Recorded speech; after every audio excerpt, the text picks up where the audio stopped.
नमस्कार दोस्तों, आज हम सीखेंगे कि कैसे क्रेडिट और डेबिट नोट के लिए हम इंक्लूसिव ईआरपी में लेजर्स असाइन कर सकते हैं।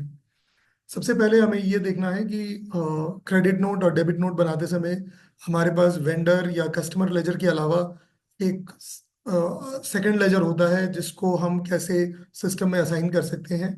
हम क्रेडिट और डेबिट नोट के लिए राइट रीजंस कहाँ से बना सकते हैं और ये रीजंस को विदाउट मिस्टेक असाइन कैसे कर सकते हैं।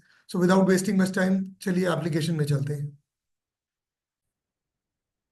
जनरली इंक्लूसिव ईआरपी में आने के बाद आप कस्टमर रिटर्न्स के मेन्यू में जाएंगे तो आपको कस्टमर और वेंडर मिलेगा। कस्टमर रिटर्न्स के अंदर आपके पास credit note and debit note की फैसिलिटी है। ये क्रेडिट नोट या डेबिट नोट बनाते समय आप या तो सेल्स रिटर्न या एक जनरल क्रेडिट नोट बना सकते हैं।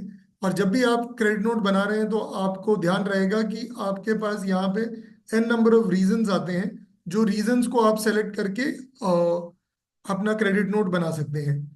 अब याद रखने की इंपॉर्टेंट बात यह है कि ये रीजंस को आप यहाँ से ऐड कर सकते हैं, जो आपका यूजर अगर उसको राइट्स है तो ऐड कर सकता है, या वो सेटिंग्स में जाके रीजन मास्टर से इन रीजंस को ऐड कर सकता है।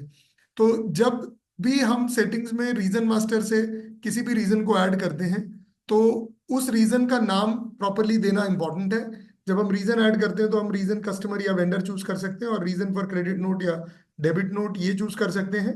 रीजन का एक शॉर्ट कोड है और रीजन का एक नाम है। नाम देते समय आप ध्यान रखें कि आपके नाम क्लियरली अवेलेबल हो, समझ में आए आपको कि ये किसके लिए यूज हो रहा है। सो फॉर एग्जांपल मैं यहाँ पे कस्टमर रीजंस अगर सर्च करता हूँ तो मुझे यहाँ पे रीजन पढ़ने के हिसाब से मालूम पड़ जाए कि ये किस चीज के लिए मैंने रीजन दिया है। तो यहाँ पे अगर हमने स्लैश कस्टमर डाला है तो उससे हमें फाइनेंस में जाते समय समझ में आएगा कि ये किस रीजन से हमने बनाया है। वंस आप ये सारे रीजंस बना लें, आप अपने फाइनेंस मॉड्यूल में जाएं।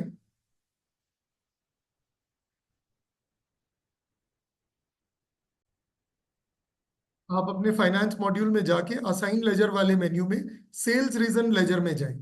यहाँ पे जाने के बाद आपको पास अगर ऑलरेडी रीजंस बने हुए हैं तो आप यहाँ पे उसका लेजर देख सकते हैं कि आपने जैसे डिफेक्टिव फैब्रिक जो वेंडर से आपको रिसीव हुआ है उसके लिए परचेज रिटर्न का लेजर डाला है, वैसे ही discount on sale of books को आपने सेल्स रिटर्न का लेजर डाला हुआ है।